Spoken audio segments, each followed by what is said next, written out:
Preston Carter walked into the most exclusive diamond gala in New York City with his 26-year-old mistress on his arm and a smirk that could light a room on fire. He left his pregnant wife at home, called her a whale, told her to dust the library and not wait up. He had no idea that the $5,000 invitation in his pocket was not luck. It was a trap. He had no idea that every dollar in his bank account, every deal he ever closed, every suit on his back came from one person.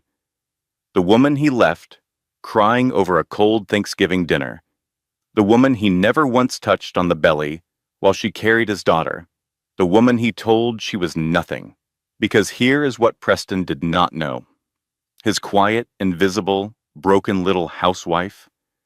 She owned the hotel he just walked into. She owned the bank holding his mortgage. She owned his entire company through 12 shell corporations.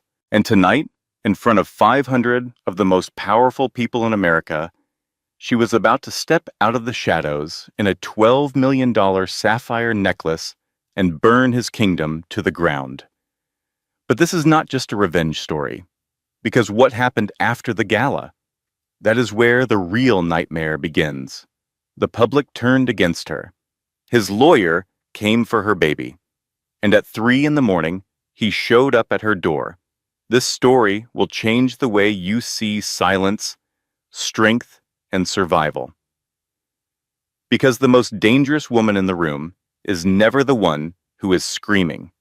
It is the one who has been quiet for 5 years and just stopped pretending. Lesson and meaning. Before we begin, here is what this story is really about. It is not about money. It is not about revenge. It is about a woman who was told she was worthless every single day for 5 years and chose to believe it until the day she chose not to. If you have ever stayed too long with someone who made you feel invisible, if you have ever been afraid to leave because you thought you had nothing, this story is for you. Your silence is not weakness. Your patience is not stupidity. And your comeback does not need $1 billion. It just needs one decision. Preston Carter walked into the Diamond Gala with a woman on his arm who was not his wife and a smirk on his face that could have powered the chandelier above him. He adjusted his tuxedo, a Brioni custom cut that cost more than most people's annual rent, and whispered to the blonde clinging to his elbow, "This is where legends are made, babe. Stick close, act expensive." Tiffany Blake, 26 years old and dressed in a red Versace knockoff, so tight it looked like it had been painted on with a roller, let out a squeal that made 3 nearby socialites wince simultaneously. "Oh my God, Preston, is that the mayor?" Preston Carter believed he was untouchable that night. He believed he had clawed his way from nothing to the top of the food chain through sheer genius and iron will. He believed the invitation in his pocket was proof that the universe had finally recognized his greatness. He was wrong about all of it. The invitation was not luck. It was a leash. And the woman he had left at home, 7 months pregnant and crying over a cold Thanksgiving dinner he never bothered to eat, she was not the broken, simple housewife he had spent 5 years convincing her she was. She owned the hotel he was standing in. She owned the bank that held his mortgage. She owned every single dollar in his venture capital firm, funneled through a maze of shell companies so elaborate it would take a team of forensic accountants 3 months to untangle it. And she had hired exactly that team. But before we get to the execution, you need to understand the crime, because what Preston Carter did to his pregnant wife was not just betrayal. It was not just cruelty. It was warfare waged against a woman whose only sin was wanting to be loved for who she was. And that woman? Her name was Vivian. And tonight, she was done pretending. To understand how Vivian Sinclair ended up scrubbing pots in a suburban colonial in Greenwich, Connecticut, while secretly running a multinational conglomerate from an encrypted phone hidden in the laundry room, you have to go back 6 years. Back to a diner in Dayton, Ohio, where a 28-year-old woman sat alone in a cracked vinyl booth, wearing her dead father's flannel shirt and staring at a cup of coffee that had gone cold 2 hours ago. Her father, Henry Sinclair, had been buried the day before. To the people of Dayton, Henry was a mechanic. A good one. The kind of man who could diagnose an engine by sound alone and who never charged a widow full price for repair. He had grease under his fingernails and a laugh that could fill a room. And he raised Vivian alone after her mother died when Vivian was 12. What the people of Dayton did not know was that Henry Sinclair had also invented a fuel injection component in the late 1970s that revolutionized combustion engines. He patented it quietly. He licensed it broadly. And by the time he died of a heart attack at 61, that patent was embedded in roughly 60% of every combustion engine on the planet. Henry left Vivian a fortune. Not a small one. $4.3 billion, managed through a holding company called the Aurora Group, run by a man named Benedict Ashford, the CEO of the largest private bank in London. Vivian sat in that diner the day after the funeral, and her phone rang. It was her ex-fiancé's lawyer. The ex-fiancé who had stolen $2 million from her personal account and vanished to Costa Rica 6 months earlier when he discovered exactly how much she was worth. The lawyer's voice was slick and rehearsed. Miss Sinclair, my client feels it would be mutually embarrassing to pursue legal action. He suggests a quiet resolution. Vivian hung up without a word. She stared at a reflection in the diner window. Rain streaked the glass, distorting her face into something she did not recognize. She saw a woman who had been betrayed by the first man she ever trusted with her heart, whose father was gone, whose mother was a memory, and whose money had become a curse that turned every relationship into a transaction. She picked up her phone and called Benedict Ashford. "Benedict," she said, her voice steady despite the tears still drying on her cheeks. "I want to disappear, create a new background, move my operations entirely to remote management. Vivian Sinclair dies today." There was a long pause on the line. "And who is born in her place, madam?"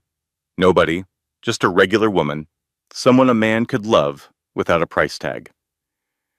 Later that night, she called her grandmother. Gloria Sinclair was 72 at the time, sharp as a tack and twice as pointed.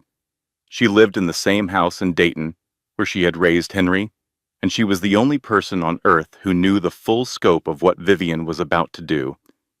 "Grandma," Vivian said, "I am going to find someone who loves me with nothing. I am going to live like a normal person and see if real love actually exists." Gloria was quiet for a moment. Then she said something Vivian would carry with her for the next 6 years, like a stone in her pocket. "Baby, if you want to test a man, do not watch how he treats you when you are shining. Watch how he treats you when you are struggling. That is the only test that matters." Vivian moved to Westport, Connecticut. She rented a small apartment above a bakery.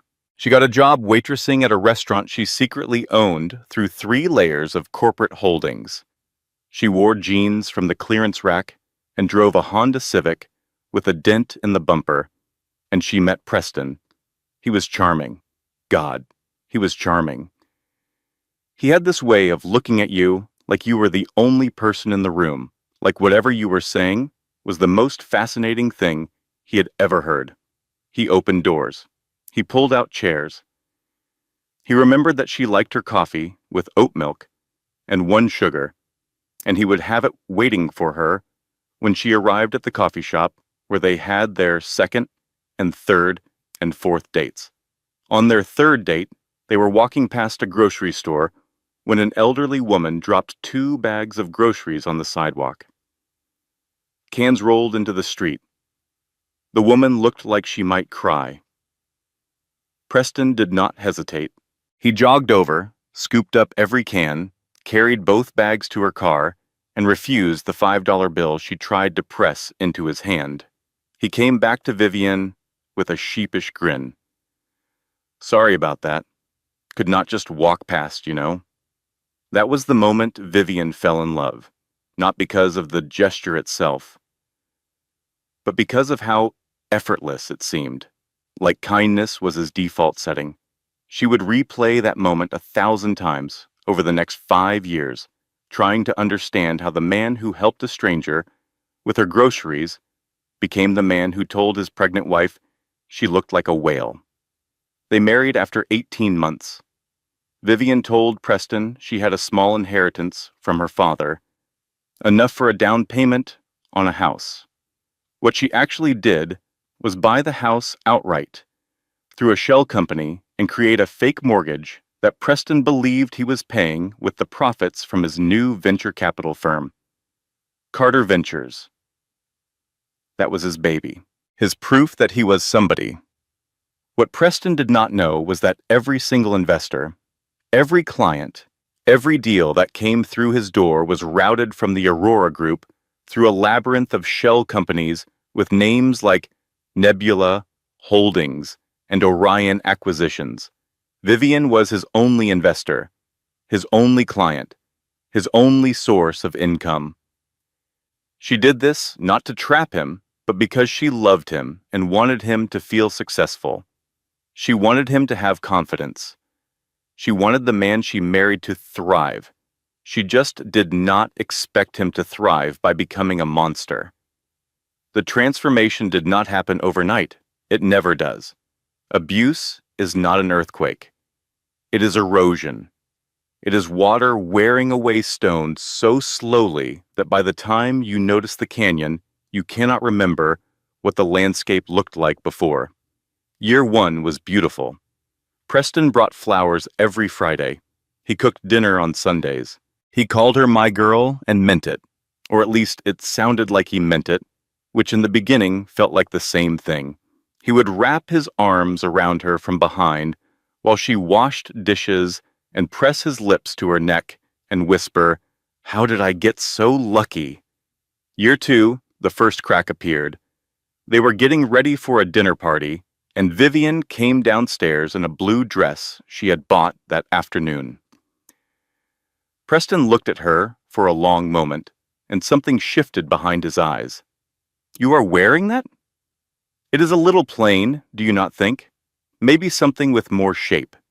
You have been looking a little, I do not know, soft lately." She changed. She told herself it was not a big deal. Couples give each other feedback. That is normal. That is healthy. Year 3, the feedback became constant. He stopped saying please. He stopped saying thank you. The flowers stopped. The Sunday dinners stopped. He started referring to the house as my house and the car as my car, even though Vivian had paid for both. "You do not contribute, Vivian. You waitress part-time and you putter around this house. I am the one building something. I am the one with the vision. You should be grateful I keep you around." Year 4, the cruelty calcified into something permanent. He would come home late, smelling like expensive perfume that was not hers. And when she asked where he had been, he would look at her with such withering contempt that she felt herself shrink. "I was working, Vivian. Working. Something you would not understand because you have never built anything in your life. Now make me something to eat. I am starving." She knew she could end it at any time. She knew she could pick up the encrypted phone hidden in the laundry hamper, call Benedict, and have Preston removed from her life with the efficiency of a surgeon excising a tumor. She had the money. She had the lawyers. She had the power. But she also had hope. That stupid, stubborn, beautiful, destructive thing called hope. She kept waiting for the man from the coffee shop to come back, the man who helped the old woman with her groceries, the man who called her my girl. She kept giving him one more chance, and then one more, and then one more after that. Here is something nobody tells you about abusive relationships. The victim is not weak. Staying takes an incredible amount of strength, the wrong kind of strength, turned inward, crushing you slowly from the inside. The bravest thing Vivian Sinclair ever did was not building a billion-dollar empire from a diner booth in Ohio. It was waking up every single morning next to a man who made her feel invisible and choosing to keep going. Year 5, he hired Tiffany Blake. Tiffany was 26, blonde, ambitious. She had a degree in communications from a state school and a talent for telling powerful men exactly what they wanted to hear. Preston hired her as his executive assistant at Carter Ventures, and within 3 months, she was answering his personal phone, picking up his dry cleaning, and meeting him at the St. Regis Hotel every Tuesday afternoon while he told Vivian he was at board meetings. Vivian knew. Of course she knew. She had access to every financial record, every credit card statement, every GPS log from the car she leased through Aurora. She watched the hotel charges appear on the corporate card. She watched the jewelry purchases. She watched a $12,500 Cartier diamond pendant get listed in the company ledger as computer hardware server upgrade. She watched all of it, and she felt her heart break so slowly and so completely that by the time there was nothing left to break, she barely noticed the silence where love used to be. And then, in month 3 of the affair, Vivian discovered she was pregnant. She told Preston, over dinner, she had made his favorite meal. She set the table with candles. She put the ultrasound photo in a small envelope next to his plate. Preston opened the envelope. He looked at the photo. He looked at Vivian. And for one shining, desperate moment, she saw something flicker in his eyes that looked like the man she married. A baby, he said softly. A girl, Vivian whispered. We are having a daughter. Preston set the photo down. He picked up his fork. He took a bite of food, and then he said, without looking up, well, I hope she gets your looks, because my genes are wasted on someone who is just going to end up as a housewife anyway. He went upstairs after dinner. He did not mention the baby again for 3 weeks. But Vivian sat at that table long after the candles burned down, her hand on her stomach, and made a different kind of decision. She was not staying for Preston anymore. She was not hoping for Preston anymore. She was done with hope. She was planning. She picked up the encrypted phone. She called Benedict. The gala, she said. When is the Diamond Gala this year? December 14th, madam. The invitations were sent last week. Send one to Preston. Make sure it looks like it came from the event committee. VIP table, near the front. Benedict paused. And the board presentation? Move it to that night. I want the full forensic audit ready. Henderson, the legal team, everyone. Madam, Benedict said carefully, are you certain? Vivian looked down at the ultrasound photo still sitting on the table, next to Preston's half-eaten dinner and the candles that had melted into pools of wax. I am certain, she said. My daughter is not going to be born into a lie. The weeks before the gala were supposed to be a countdown to liberation. Instead, they became the worst weeks of Vivian's life. It started with Thanksgiving. Vivian was 6 months pregnant. She woke up at 5 in the morning and spent the entire day cooking. Turkey with sage stuffing, homemade cranberry sauce, green bean casserole, and sweet potato pie made from Preston's mother's recipe, the one he had told her about on their second date, the one he said reminded him of being a kid in New Jersey before his father left. She set the table with the good china. She lit candles. She put on the nicest maternity dress she owned, a soft green number that made her feel almost pretty despite the weight of 7 months of pregnancy and 5 years of neglect. She even set out Preston's favorite bourbon with a single large ice cube, the way he liked it. Preston came home at 9:15 at night. The turkey was cold. The candles had burned halfway down. The ice cube had melted into a sad puddle of diluted whiskey. He walked into the dining room, looked at the spread, and wrinkled his nose. I already ate. The team had dinner at Nobu. You know I cannot eat this heavy stuff, Vivian. It is so pedestrian. Vivian's hands were trembling, but she kept her voice steady. I made your mother's sweet potato pie. You said it was your favorite. Preston loosened his tie with a sharp tug. That was before I developed a palate, Vivian. Throw it away, all of it, and clean this up. The house smells like a school cafeteria. He walked upstairs without looking at her belly, without asking about the baby, without saying, Happy Thanksgiving. Vivian sat down at the table. She picked up a fork. She ate her Thanksgiving dinner alone, tears falling into the sweet potato pie she had spent 3 hours making from memory because she wanted to give her husband something that tasted like home. Later that night, curled on the couch because she could not bear to lie next to him, she called Ruth Washington, her best friend since their freshman year at college. Ruth was a pediatric nurse in Bridgeport, the kind of woman who said exactly what she thought and did not apologize for the volume. Viv, leave him tonight. Pack a bag and come to my apartment. I will make up the guest room. I am 7 months pregnant, Ruth.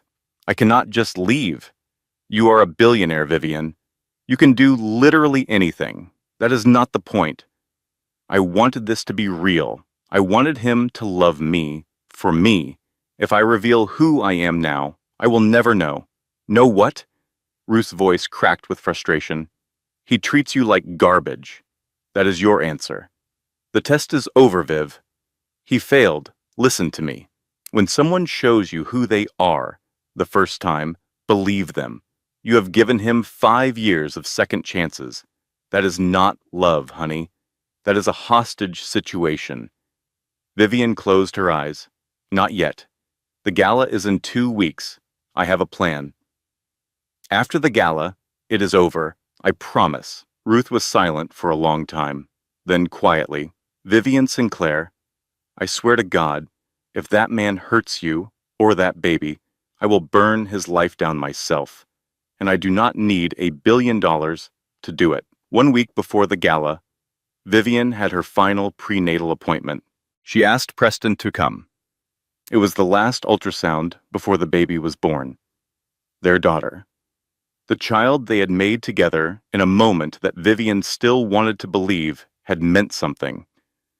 I have a meeting, Preston said, not looking up from his phone. A real one, with actual important people. Vivian went alone. The doctor, a kind woman named Dr. Patterson, performed the ultrasound. The baby was healthy. Strong heartbeat, good position. Everything looked perfect on the screen, even if nothing was perfect anywhere else. Then Dr. Patterson frowned slightly. Mrs. Carter, I am noticing some elevated blood pressure. Have you been under unusual stress? Something broke in Vivian. Not dramatically, not loudly, just a quiet crack. Like a branch giving way under too much snow. She started crying. She could not stop. The tears came in waves, and she sat on that exam table, in her paper gown, with the ultrasound gel still cold on her belly, and sobbed. Doctor. Patterson held her hand and waited. When the worst of it passed, she asked gently, Vivian, I need to ask you something, and I need you to be honest with me. Is everything okay at home? Vivian opened her mouth. She was so close to telling the truth. She could feel the words right there, pressing against her teeth. But 5 years of pretending had turned silence into muscle memory. I am fine, just hormones. She left the office and walked through the parking lot toward her beat-up Honda Civic. And that is when she saw it.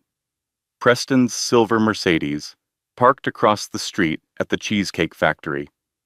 Through the window, under the warm light of the restaurant, she could see Preston sitting at a booth. Tiffany Blake was across from him, laughing at something he said.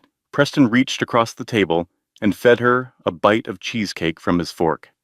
And then his hand moved down to Tiffany's stomach.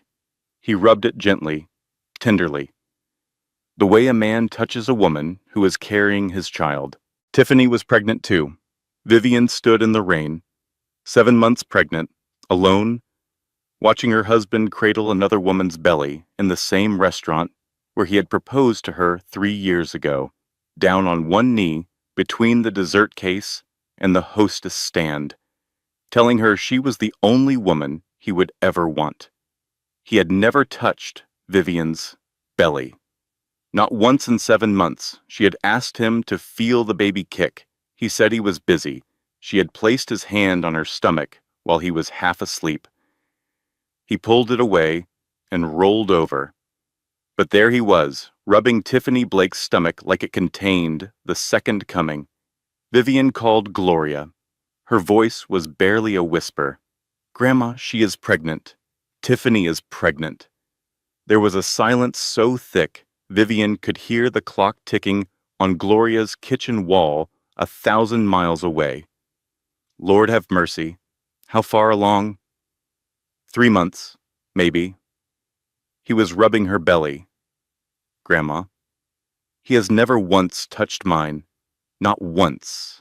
Gloria's voice, when it came, was made of iron wrapped in velvet. "Vivian Marie Sinclair, you listen to me. You are going to that gala. You are going to burn his castle to the ground, and then you are coming home to me, and we are going to raise that grandbaby of mine with so much love, she will never know what it feels like to be cold. Do you hear me?" "Yes, ma'am." "And baby, wear the blue dress, the one with the diamonds. Let him see what a real queen looks like." The night before the gala, Preston came home drunk at midnight. Vivian was in bed, propped up on pillows, because sleeping on her back had become impossible. She was reading a baby name book. She had circled Eleanor. Preston stood in the doorway and looked at her. The disgust on his face was so naked, so unfiltered, that Vivian flinched as if he had raised his hand. "God, Vivian, you look like a whale. I cannot even look at you anymore. I am carrying your daughter, Preston. Are you sure it is mine? Let us be honest, Vivian. I have not touched you in months. Who knows what you do when I am working?" The accusation was so cruel, so perfectly inverted, that it took her breath away. The man who spent every Tuesday with his mistress was accusing his faithful pregnant wife of cheating. Then he sat on the edge of the bed, loosening his shoes, and said it. The thing she had been dreading. "After the baby is born, we need to talk about the future. I have been thinking. I want a different life. The company is going through changes. I might need to restructure things at home too." He was telling her he was going to leave her. After the baby. After she had served her purpose as an incubator. "Where would I go, Preston?" Vivian asked, keeping her voice small. "I have nothing. You control everything," Preston smirked.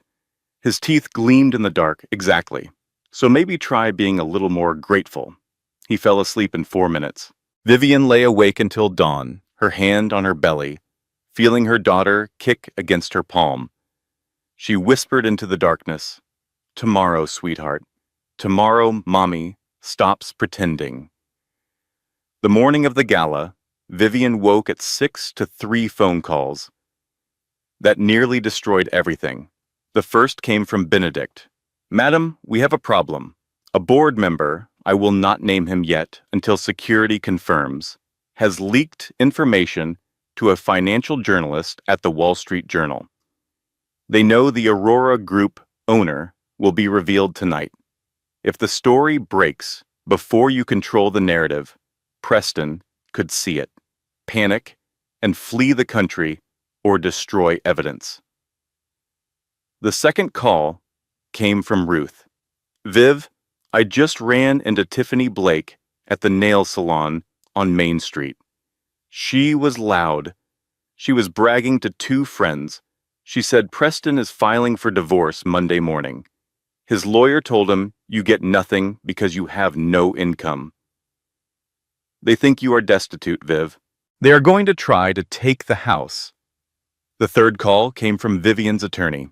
Mrs. Carter, I need to inform you that a $500,000 home equity loan was taken out against your Greenwich residence yesterday. The signature on the application is yours, but we have confirmed through handwriting analysis that it is a forgery. Your husband forged your signature to secure funds. Our sources indicate the money was used as a down payment on a condominium in Stamford. The deed is in Tiffany Blake's name. 3 catastrophes in 45 minutes. The media leak threatened her carefully orchestrated reveal. The divorce filing meant Preston's lawyer was already building a case to strip her of assets they did not know she had. And the forged signature was a federal crime that, if discovered through normal channels, could unravel her cover before she was ready. Vivian sat on the edge of the bed. Preston was in the shower, singing, actually singing, some pop song about living your best life. She could hear him through the bathroom door, happy and confident, preparing for his big night at the gala, completely unaware that the woman sitting 15 feet away from him owned the water he was showering in. She called Benedict back. Kill the leak. I do not care how. Pay the journalist for an exclusive post-gala interview, whatever it takes. But that story does not run until I am on that stage. Done, Benedict replied. And the forged signature? Add it to Henderson's file. Page 4. She hung up and called Ruth. I need you tonight, not just as my friend. I need you in that room. Back table? Near the door. If things go sideways, I need someone I trust who is not on my payroll.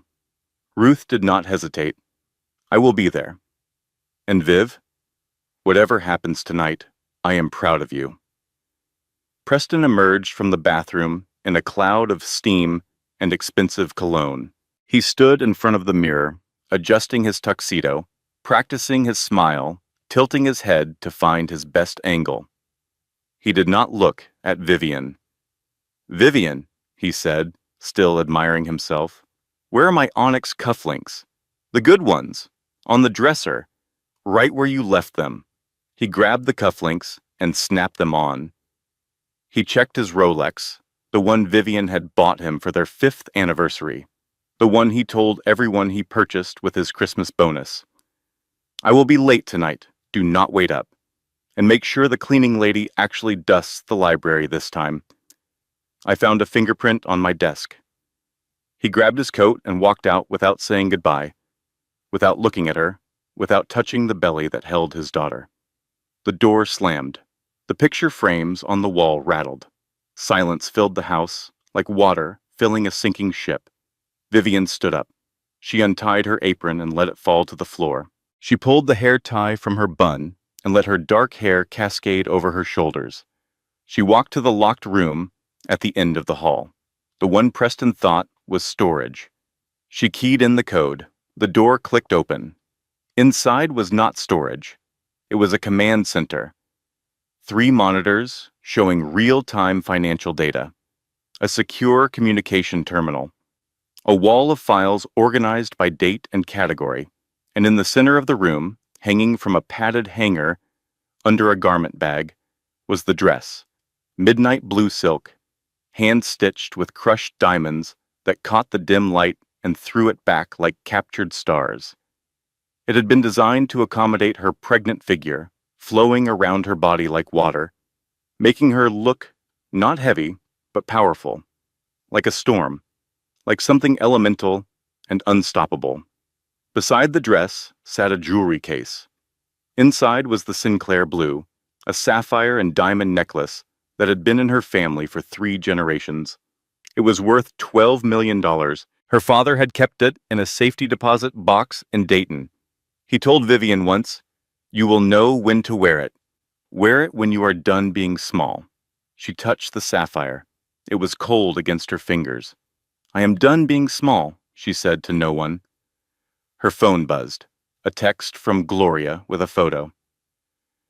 Gloria was in her kitchen in Ohio, holding up a cast iron skillet and grinning. The text read, "Just in case the boy shows up unannounced, Grandma is armed and ready." For the first time in weeks, Vivian laughed. Ruth arrived at 4 in the afternoon with a garment bag, a professional makeup kit she had borrowed from a friend who did theater, and 2 bottles of sparkling cider. "I would have brought champagne," Ruth said. "But you are pregnant and I am driving, so cider it is.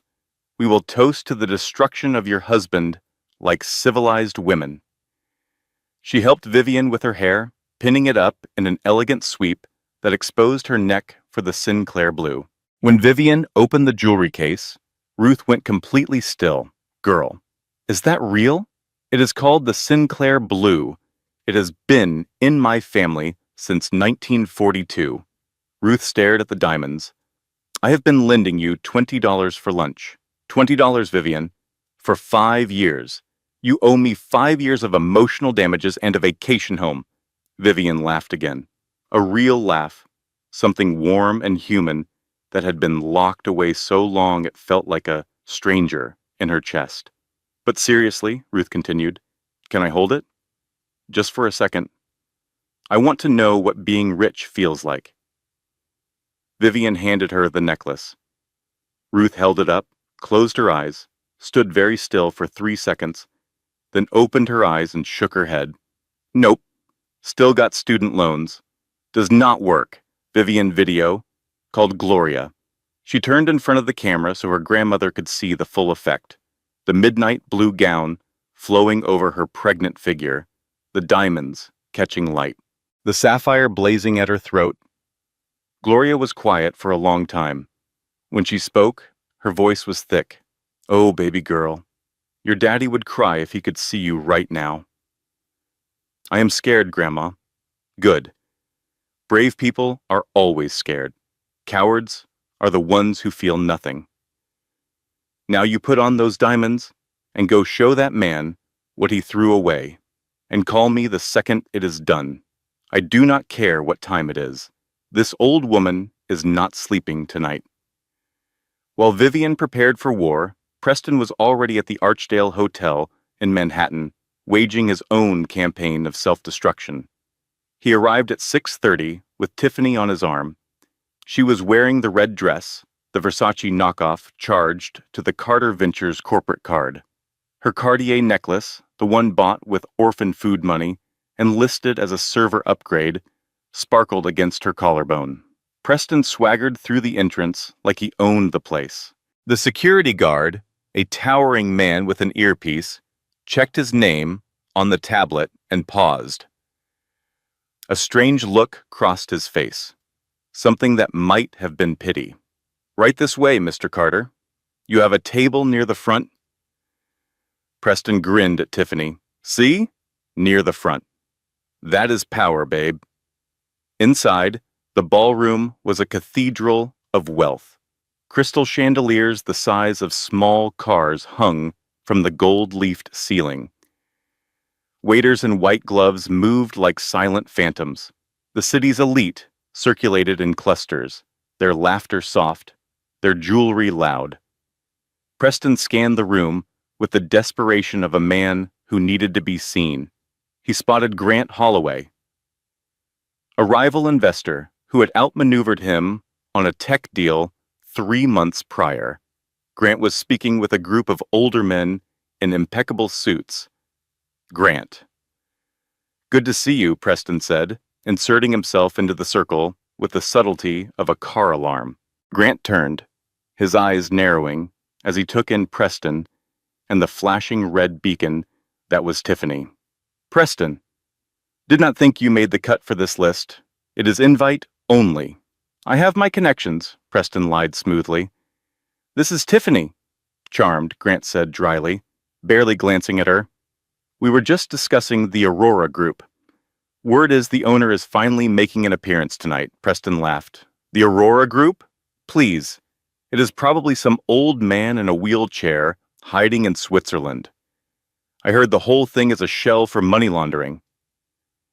A silver-haired man in the group turned slowly toward Preston. His name was Lord Rothschild, one of the 5 wealthiest men in Europe. And he looked at Preston the way a homeowner looks at a cockroach on the kitchen counter. I would be careful with your speculations, young man. The Aurora Group owns this hotel, and the bank that holds your mortgage, likely. Preston waved a dismissive hand. I know finance, sir. I know when a company is a ghost. Aurora has no face. That means they have no power. Grant smirked into his champagne glass. If you say so, Preston. By the way, where's your wife tonight? Vivian, was it? Preston rolled his eyes. Vivian? She is at home. She is not really cut out for this world. Sweet girl, but very simple. She thinks a grocery store wine is fine dining. You know how it is. Tiffany giggled. She sounds adorable, like a little mouse. Exactly, Preston agreed, taking a glass of champagne from a passing tray. A mouse. I need a lioness. He squeezed Tiffany's waist and laughed at his own joke, completely unaware that the mouse he left at home was about to walk through those doors and eat him alive. At precisely 8 o'clock, the lights in the ballroom dimmed. The murmur of 500 conversations died like a candle being snuffed. A single spotlight hit the grand staircase at the far end of the room, illuminating the marble steps like a runway to heaven or to hell, depending on where you were sitting. The master of ceremonies stepped to the microphone. He was a well-known actor with a voice like aged bourbon. Ladies and gentlemen, thank you for joining us for the 50th annual Diamond Gala. Tonight is a historic occasion. For decades, the Aurora Group has funded hospitals, charities, and the arts from the shadows. Tonight, the chairwoman has decided to step into the light. Preston nudged Tiffany. Watch. It is going to be some old lady. Bet you $10. Please welcome, the announcer continued, the owner and chairwoman of the Aurora Group, Madame Vivian Sinclair. The champagne glass slipped from Preston's fingers and shattered on the marble floor. The sound was swallowed by the collective gasp that moved through the room like a wave. Sinclair. That was Vivian's maiden name, but that was impossible. Her father was a mechanic. Preston had met him before he died. He had seen the grease under his fingernails. He had eaten the man's barbecue. The double doors at the top of the staircase swung open, and there she was. Vivian stood at the top of the stairs in a gown of midnight blue silk that cascaded over her pregnant figure like a waterfall made of twilight. Crushed diamonds caught the spotlight and threw it back in 1,000 directions, making her shimmer like something not entirely human. The Sinclair blue sapphire blazed at her throat, $12 million of crystallized power. Her dark hair was swept up, exposing the elegant column of her neck. She was 7 months pregnant, and she was the most commanding person in the room. She began to descend. Every click of her heels on the marble was measured, deliberate. She moved like a woman who owned the ground she walked on, which, as it happened, she literally did. The crowd parted. 500 of the wealthiest, most powerful people in New York City stepped aside like the Red Sea, and Vivian walked through them without looking left or right. Her eyes were fixed on one person. Preston. He stood paralyzed at his table, his mouth open, his face cycling through emotions so fast it looked like a slot machine trying to land on something coherent. Confusion, shock, recognition, fear. Tiffany tugged his sleeve. Why does that lady look like your wife? Only like a goddess version. Grant Holloway, standing close enough to hear, allowed himself a small, satisfied smile. I think, Preston, that is the mouse you left at home. Vivian reached the bottom of the stairs. She stopped 10 feet from Preston. 4 security guards flanked her. Benedict Ashford stood at her right side, immaculate in a charcoal suit. Marcus Henderson, the forensic accountant, stood at the left, holding a leather folio like a death warrant. Vivian looked at Preston. A slow, terrifying smile spread across her face. Not warm, not forgiving. It was the smile of a woman who had been underestimated for the last time. She was handed a microphone. Her voice rang out across the ballroom, clear and commanding. "Welcome. I apologize for my lateness. I had some garbage to take out before I could attend." Her eyes never left Preston's face. She turned to Lord Rothschild. "Lord Rothschild, I apologize for the confusion with the Shanghai acquisition. Benedict assures me the paperwork is in order." The old man bowed. "Think nothing of it, Madam Sinclair. Your vision for the Asian market is unparalleled. We are merely following your lead." Preston watched one of the richest men in Europe bow to his housewife, and something inside him began to crack. Vivian returned to the podium. Her expression was calm, but her hands were trembling slightly, where only Ruth, watching from the back of the room, could see.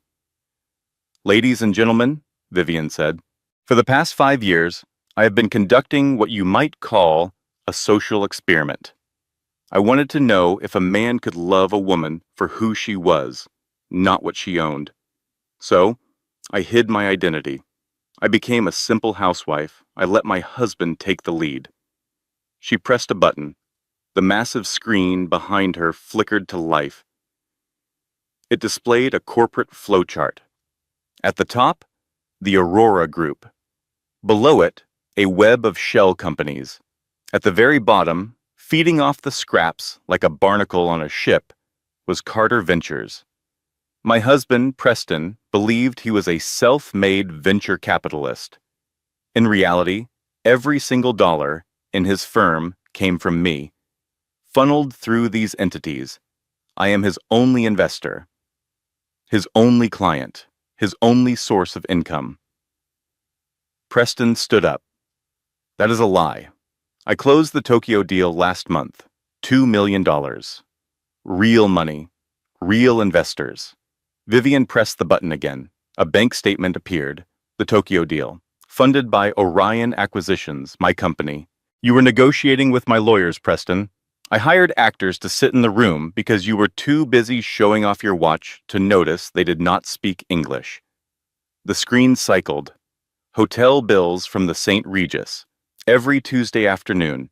The Cartier necklace listed as computer hardware. A photo of Preston and Tiffany at Disney World wearing Mickey Mouse ears, filed as a business trip to the Chicago Board of Trade. She paused on the Disney photo. The room erupted in laughter. It was not kind laughter. It was the sound of a social class executing one of its own. Henderson stepped forward with the forged loan documents. "And this," Henderson announced, "is a home equity loan for $500,000, taken out yesterday against the marital residence using a forged signature. The funds were used to purchase a condominium in Stamford, Connecticut, currently deeded to Miss Tiffany Blake." Henderson turned to Tiffany. "That necklace you are wearing, Miss Blake, it was purchased with a corporate card registered to a non-profit subsidiary dedicated to feeding orphans in Sudan. You are technically wearing the food budget for an entire village around your neck." Tiffany's hands flew to the Cartier pendant. She clawed at the clasp, tearing it off. "Get it off me! Get it off! He told me he was rich. He told me he was self-made." "He is self-made," Vivian said. "He made himself into a criminal." The final reveal. Henderson held up a yellowed birth certificate. "Ladies and gentlemen, the man we have been calling Preston Carter was born Preston Allen Mallory in Trenton, New Jersey. He changed his name 4 years ago. Before that, he was a junior shift manager at a rental car agency who was terminated for renting vehicles to himself on weekends. The humiliation was total. The man in the borrowed suit, with the borrowed name and the borrowed life, had nothing left to hide behind. FBI agents entered through the side doors. "Preston Allen Mallory," the lead agent announced, "you are under arrest for wire fraud, bank fraud, aggravated identity theft, and embezzlement. As they cuffed him, Preston screamed across the room. "I loved you, Vivian. In my own way, I loved you." Vivian did not scream back. She simply reached up to unclasp the Sinclair blue from her neck. She held it up, the sapphire blazing under the chandeliers. "You did not love me, Preston. You loved I loved the reflection of yourself you saw in my money. But the mirror is broken now." The agents dragged him through the double doors.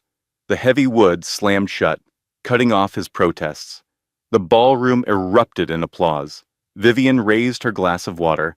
"To the future. May it be honest, may it be bright, and may it be ours." For 48 hours, Vivian Sinclair was the most celebrated woman in America. The gala footage went viral within the hour. Every major news network ran the story. Billionaire wife exposes fraudster husband at Diamond Gala. The clips of Preston's face as he realized his entire life was a puppet show accumulated 200 million views across platforms in 2 days. The photo of him in Mickey Mouse ears became a meme. People made T-shirts. Someone auto-tuned Henderson's forensic presentation into a rap song that hit the top of the comedy charts.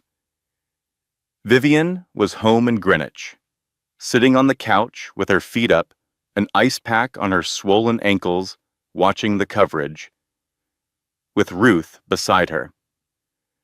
For the first time in 5 years, the house felt quiet in a good way, not the silence of suppression, but the silence of peace.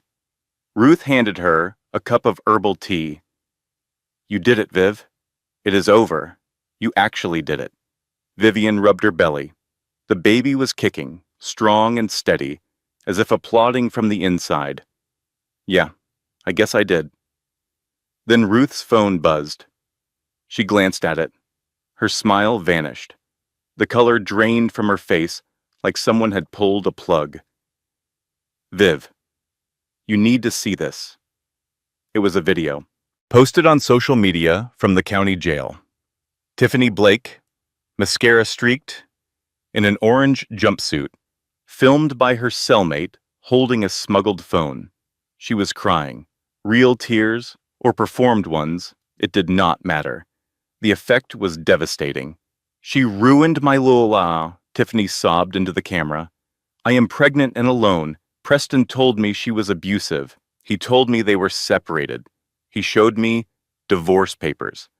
And now I am in jail because a billionaire wanted revenge." She is not a hero. She is a rich woman who played God with real people's lives for 5 years. She could have left any time. She chose to watch us suffer so she could have her movie moment. What about my baby?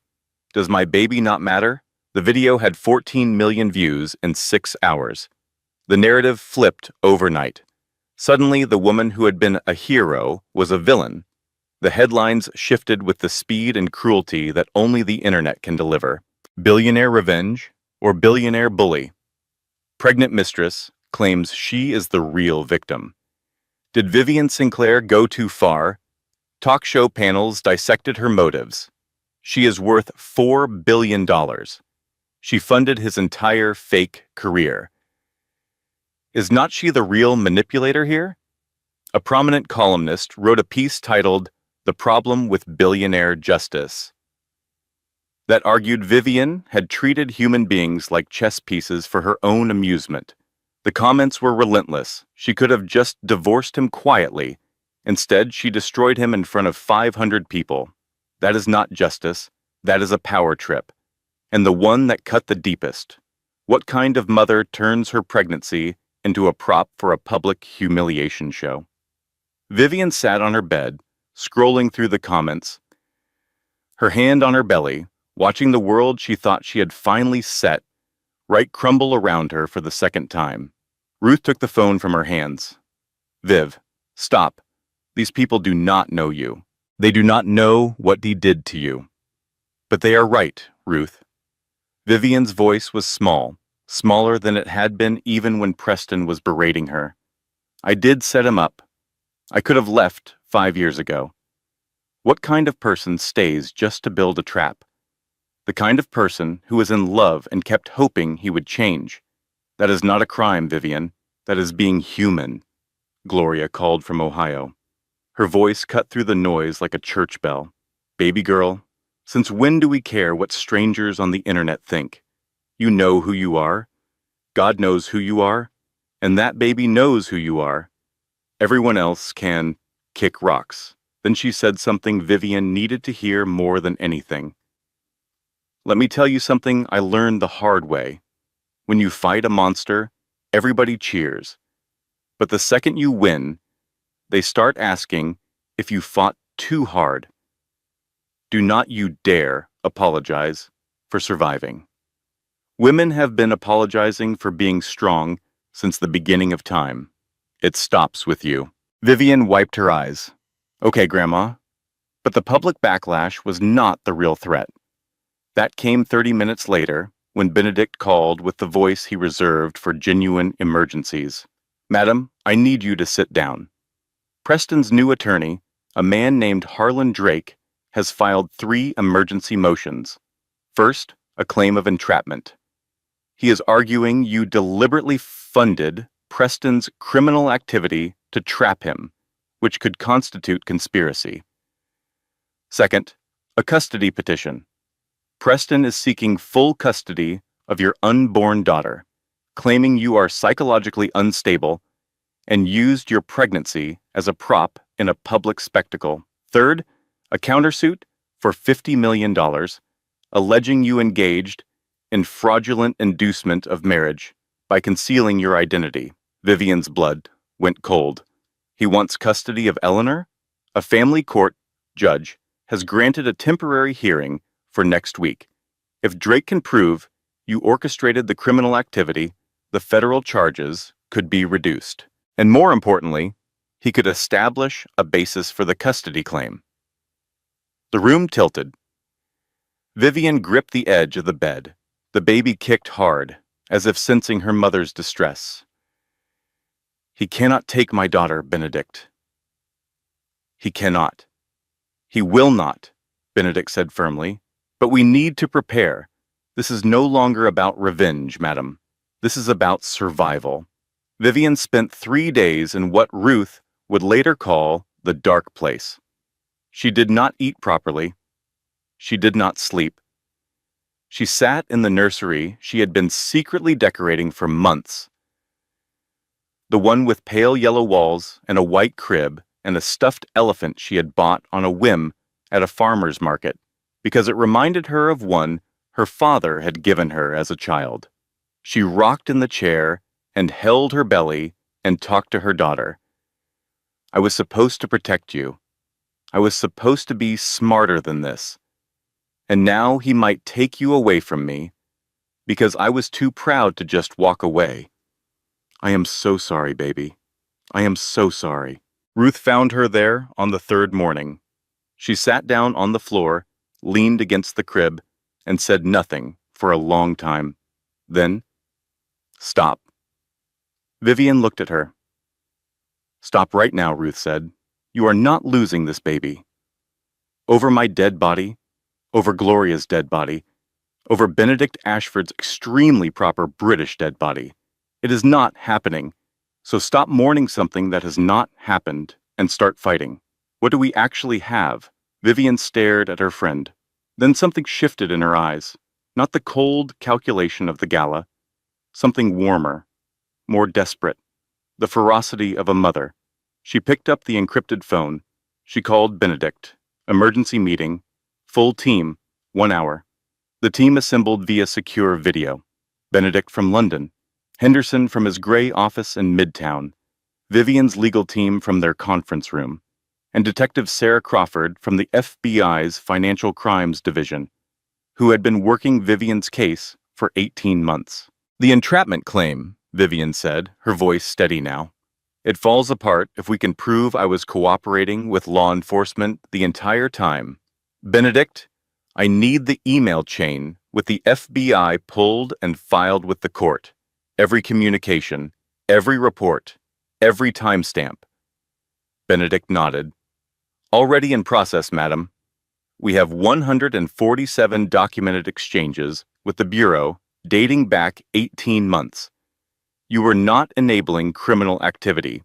You were building a federal case under the supervision of law enforcement. Detective Crawford spoke up. I can confirm that in court. Mrs. Carter, or rather, Mrs. Sinclair, was a cooperating witness. She approached us a year and a half ago with evidence of financial irregularities in her husband's firm. We directed her to continue monitoring while we built the case. Everything she did was within the scope of our investigation. The custody claim, Vivian continued. What do we need? A character witness, her lawyer said. Someone who can testify to your fitness as a mother in the context of why you concealed your identity. Someone the judge will trust implicitly. Vivian thought for a moment. Then she smiled for the first time in 3 days. Get my grandmother on a plane. The hearing took place the following Thursday in a family court in Stamford, Connecticut. The courtroom was packed. Reporters lined the hallway. Preston appeared via video from the correctional facility, wearing his khaki jumpsuit, his lawyer Harlan Drake doing the talking. Drake was good. Vivian had to give him that. He was a silver-haired bulldog who spoke in measured, reasonable tones that made unreasonable arguments sound almost logical. Your Honor, Drake said, even if we accept that Mrs. Carter cooperated with law enforcement, the fundamental fact remains. She maintained a false identity for the entire duration of her marriage.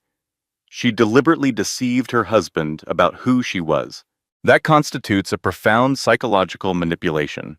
A woman who would manipulate a man so completely for 5 years is not a fit custodial parent. Vivian's attorney, a woman named Patricia Webb, stood up. Your Honor, we would like to call a character witness. Gloria Sinclair, the petitioner's grandmother. Gloria walked into that courtroom like she owned it. She was 78 years old, moving slowly with a walking cane, wearing a floral dress and her Sunday church hat. She looked like the grandmother in a Norman Rockwell painting. She looked like the grandmother every person in that courtroom wished they had. She took the oath and settled into the witness chair with the comfort of a woman who had faced far worse things than a court of law. Drake approached her. Mrs.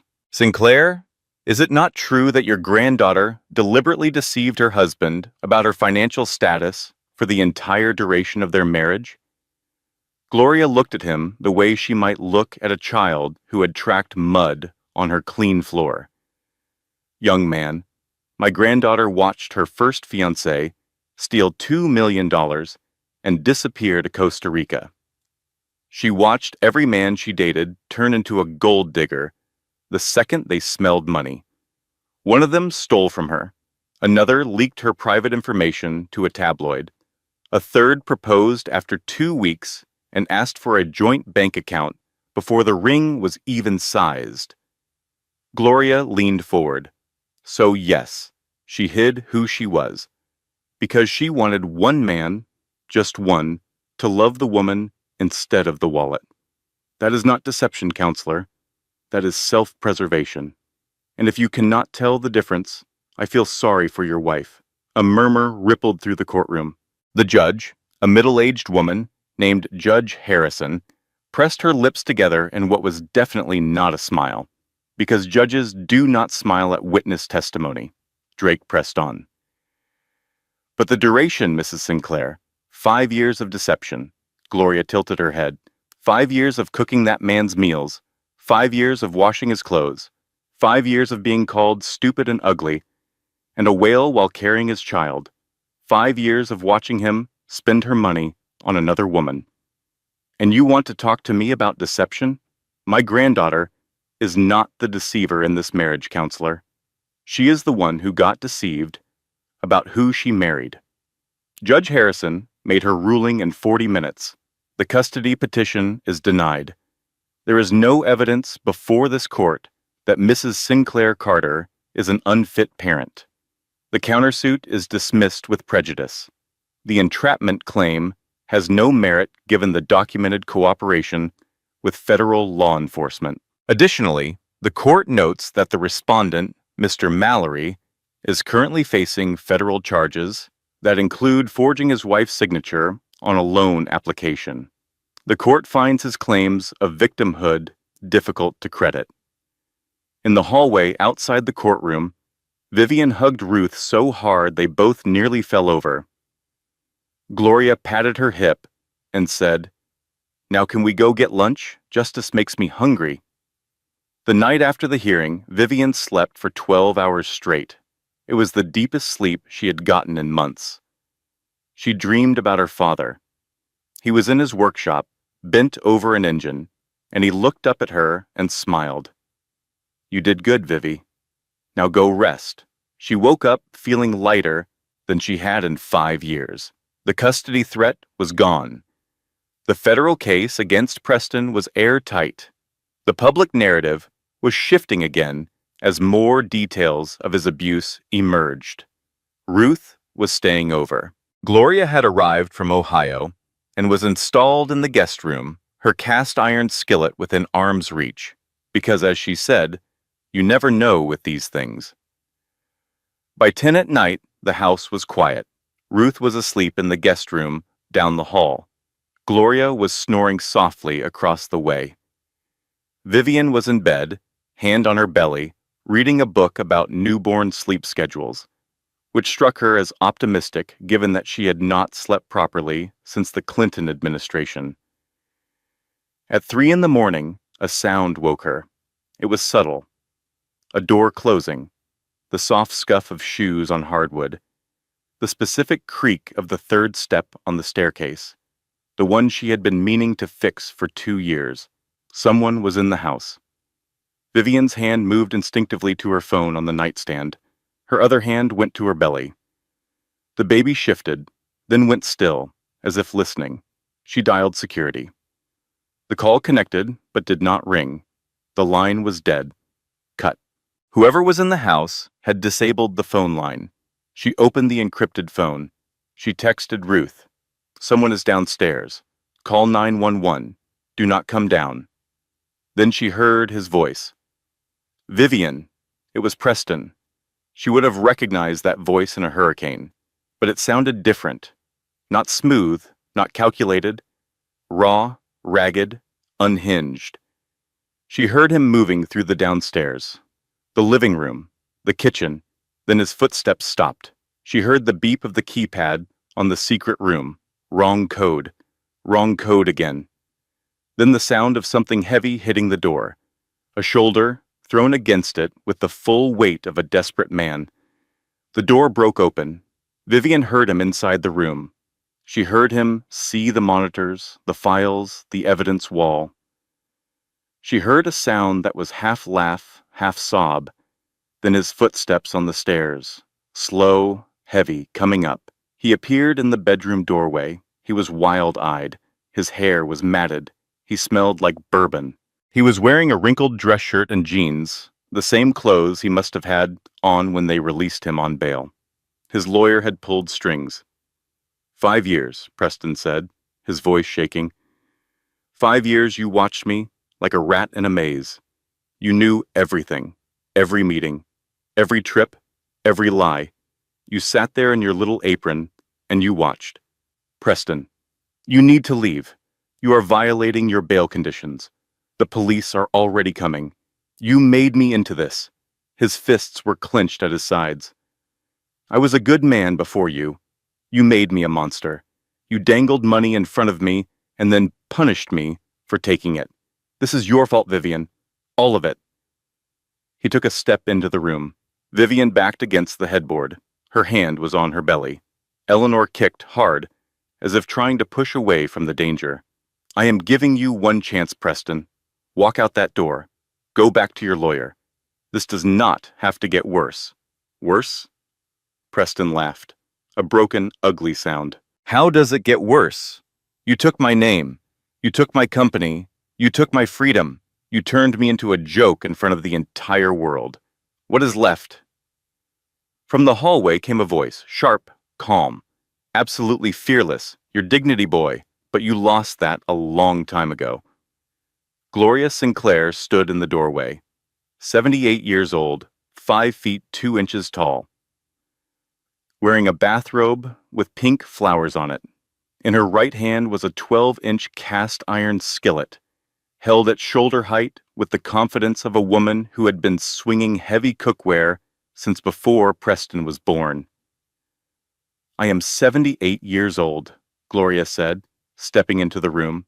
I have buried 2 husbands. I survived Jim Crow. I survived a hip replacement. I survived my son dying in my arms. You think I am afraid of you? Preston stared at the tiny old woman with the frying pan. For a moment, the rage in his eyes flickered into something else. Confusion. Maybe shame. Sit down, Gloria commanded. Preston did not sit down, but he took a step back. That was enough. Ruth appeared behind Gloria, phone pressed to her ear. Preston, I have 911 on the line. Police are 4 minutes away. You have exactly 240 seconds to decide if you want to add breaking and entering to your list of federal charges. The 4 minutes felt like 4 hours. Preston stood in the hallway, breathing hard, fists clenching and unclenching, staring at Vivian through the bedroom door. She stared back, one hand on her belly, refusing to look away. The sirens came first. Then the lights, red and blue, strobing through the windows like a heartbeat. The police came through the front door, 2 officers, then 2 more. They found Preston in the hallway, exactly where he stood when Gloria told him to stop. He did not resist. The fight had gone out of him, replaced by something empty and defeated. As they cuffed him and led him down the stairs, he turned his head one last time. This is not over, Vivian. I will take everything. I will take the baby. You will never be free of me. The door closed. The sirens faded. The house went quiet. Vivian slid down the headboard until she was sitting on the bed, her knees drawn up as far as her belly would allow.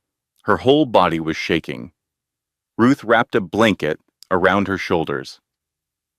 Gloria sat on the edge of the bed and placed one weathered hand on Vivian's knee. It is okay, baby.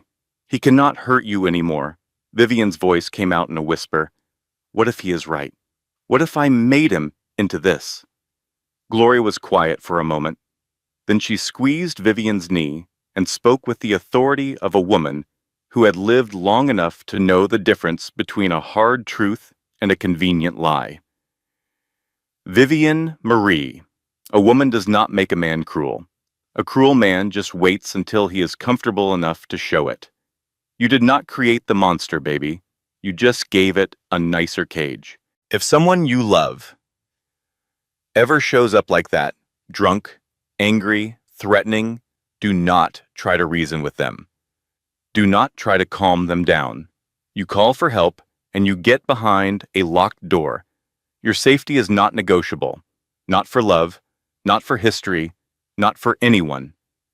3 months later, on a warm morning in April, Vivian Sinclair gave birth to a 7-pound, 4-ounce baby girl in a hospital in Dayton, Ohio. She named her Eleanor Ruth Carter Sinclair. Eleanor for Eleanor Roosevelt because Vivian wanted her daughter to carry the name of a woman who turned pain into power. Ruth for the friend who stayed when everyone else was just watching. Gloria was in the delivery room, which was not technically allowed, but Gloria had simply walked in and sat down, and nobody on the hospital staff had the courage or the desire to ask a 78-year-old grandmother with a walking cane to leave. Ruth held Vivian's hand through the whole thing. At one point, during a particularly intense contraction, Vivian squeezed so hard that Ruth yelped and said, "I need that hand for my job, Viv. I am a nurse. I use needles." When Eleanor arrived, screaming and furious and beautiful, Gloria cried. Ruth cried. Vivian cried. Even Benedict, watching via video call from London at 2 in the morning, his time, removed his glasses and dabbed his eyes with a monogrammed handkerchief. "She is perfect, madam," Benedict said. "Absolutely perfect." "Of course she is," Gloria sniffed, holding the baby with the practiced ease of a woman who had been holding babies for longer than most people had been alive. "She is a Sinclair." The weeks that followed were the quietest of Vivian's life. She was staying at Gloria's house in Dayton, the same house where her father grew up, the same porch where Henry used to sit on summer evenings and whittle animals out of wood for Vivian when she was small. The dogwood trees were blooming. The yard smelled like fresh-cut grass and the beginning of things. Eleanor slept in a bassinet next to Vivian's bed, making the small, contented sounds that newborns make when they feel safe, which is the only sound in the world that can make a woman who has been through hell believe that everything might actually be okay. Ruth came to visit on a Saturday in May. She brought diapers, a casserole, and a bottle of sparkling cider because, as she said, "We still have not properly toasted." They sat on Gloria's porch. Eleanor was asleep on Vivian's away chest, her tiny fist curled around a strand of her mother's hair. The afternoon light was golden and warm, the kind of light that makes even ordinary things look like paintings. "So?" Ruth said, pouring cider into two mismatched glasses from Gloria's cupboard. "Give me the updates. I want the full rundown." Vivian took a sip. Preston was sentenced last month. 8 years federal prison. No parole eligibility for 5.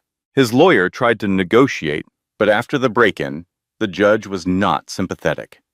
The bail violation added another 18 months. "Good," Ruth said. Tiffany had her baby. A boy. She named him James. She took a plea deal. 6 months probation, 200 hours of community service. She moved back to her parents' house in Virginia. Ruth raised an eyebrow. "And how do you feel about that?" Vivian was quiet for a moment, watching a robin hop across Gloria's lawn. "I set up a trust fund for her son. Anonymous. He will have enough for college and a start in life." Ruth stared at her. "You are kidding. That child did not choose his parents, Ruth. He did not ask for any of this. He deserves a chance to be something other than a consequence." Ruth shook her head slowly. "You are a better person than I am, Vivian Sinclair." "No," Vivian said. "I am a mother, and I know what it is like to grow up without enough people in your corner." "What about the company? The public stuff?" Carter Ventures was dissolved. All assets returned to Aurora. Benedict handled the unwinding. The name Carter has been removed from everything. Vivian paused, and the public narrative shifted after The Atlantic ran a long-form profile. The journalist, to her credit, talked to Dr. Patterson, my obstetrician. She talked to Ruth. She talked to the neighbors who heard Preston yelling at me through the walls. She talked to the waitresses at the restaurant who watched me come to work with red eyes for 2 years. The article was not about a billionaire getting revenge. It was about a woman surviving abuse, and people finally saw the full picture.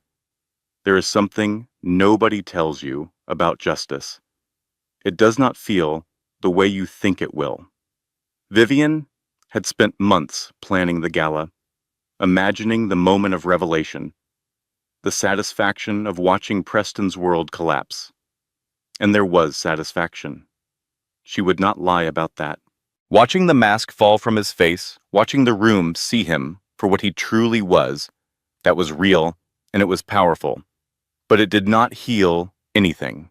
The satisfaction faded within hours, replaced by exhaustion and grief and the complicated, ugly work of rebuilding a life that had been built on a lie. What healed was this.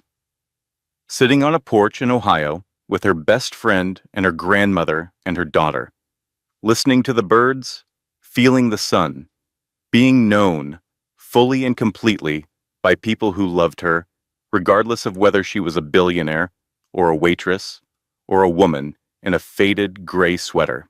Gloria came out onto the porch carrying a tray with 3 glasses of sweet tea and a plate of cookies. She moved slowly these days. The cane was always close, but her eyes were sharp and her tongue was sharper. Are you two going to sit here moping all day? Or are you going to help me eat these cookies before I eat them all myself and blame it on the dog? We do not have a dog, Grandma. Then I will blame it on Eleanor. She cannot talk yet. She will not argue. They laughed. It was the kind of laughter that comes from a place beyond amusement. The laughter of women who have earned the right to find things funny again. Gloria took Eleanor from Vivian's chest and settled into the rocker with the baby, cradled against her shoulder. She looked down at the tiny face, so new, so unmarked by the world's cruelty. Your daddy would have loved this little girl, Gloria said softly. I know, Vivian said. I just wish I had not wasted 5 years, Grandma. 5 years on a man who never existed. Gloria rocked slowly. Baby, those 5 years gave you Eleanor. And they gave you something else, proof that you can survive anything. You walked through fire and came out holding a baby. That is not waste. That is a miracle. Ruth raised her cider glass. Also, you are literally a billionaire with a newborn and a killer wardrobe. Your life is not a tragedy, Viv. It is a comeback story. 6 months later, on a crisp October morning, Vivian stood on a small stage in a community center in Dayton, Ohio. It was not the Archdale Hotel. There were no chandeliers, no marble floors, no $5,000 plates of food. The chairs were plastic. The sound system kept buzzing. Someone had taped a hand-lettered banner to the wall that read, "Welcome to the Sinclair Foundation." The room was filled with women, not socialites, not CEOs, real women, mothers, survivors, women who had left with nothing, women who were still figuring out how to leave, women who had been told they were worthless so many times they started to believe it. Eleanor was in Ruth's arms in the front row, chewing on a stuffed elephant's ear with the focused intensity of a person performing important work. Gloria sat in her wheelchair beside them, wearing her Sunday hat and an expression of fierce, uncontainable pride. Vivian was not wearing the midnight blue gown. She was not wearing the Sinclair blue sapphire. She was wearing a simple black dress and her father's old watch, cleaned up and polished, its second hand ticking steadily against her wrist. She looked out at the room. She took a breath. I am not here as the Aurora Group. I am not here as a billionaire. I am here as a woman who stayed too long with a man who treated her like she was invisible. She paused. The room was utterly silent. I had resources most people do not have. I had money. I had lawyers. I had a security team. I had a grandmother with a cast iron skillet. Laughter. Warm, genuine, knowing laughter. And it was still the hardest thing I have ever done to walk away. Not because I did not have the means. Because I did not have the belief. I did not believe I deserved better. He had spent 5 years convincing me that I was small, and I had started to believe him. She looked at Ruth. Ruth nodded. So I cannot imagine how hard it is for those of you who are fighting this battle without those resources. Without the money, without the lawyers, without the safety net. And that is why this foundation exists. Vivian outlined the programs: free legal aid, emergency housing, job training, childcare, counseling, a 24-hour hotline staffed by people who understood because they had been there. This foundation exists to make sure that walking away does not mean walking into nothing. It means walking into a future, your future, and you deserve one. The room erupted. Not the polished applause of 500 socialites at the Archdale. This was something rawer, louder, realer, the sound of women who had been in the dark for a long time and were finally being told that the door was open. Vivian stepped off the stage. Eleanor saw her and reached out with both arms, the way babies do when they see the person who means safety. Vivian scooped her up and kissed her forehead. Eleanor grabbed a fistful of her mother's hair and held on. Gloria wheeled up beside them. "Baby girl, your daddy would be so proud of you today." "I hope so, Grandma. I know so. Now take me to the car. I am tired and these cookies they served are stale." "We are stopping at the bakery on the way home." Vivian laughed. Her phone buzzed, a text from Benedict in London. "Paris acquisition finalized. Board sends congratulations. Also, your grandmother called me this morning and asked me to bring her British tea biscuits when I visit next month. She specified the ones with chocolate. Shall I comply?" Vivian smiled and typed back, "Comply immediately. Do not disappoint her. She has a skillet." She carried Eleanor out of the community center and into the October sunlight. The air smelled like fallen leaves and the beginning of something new. Ruth walked beside her. Gloria rolled along behind them, critiquing the landscaping. That is the story of how Vivian Sinclair built an empire, lost herself inside a lie, survived the cruelest kind of betrayal, and found her way back to who she always was. Not a billionaire, not a housewife, not a victim, or a villain, or a queen, just a woman, a mother, a daughter, a friend, a woman who finally believed she deserved better. And she was right. If this story hits home for you, or someone you love, do me a favor.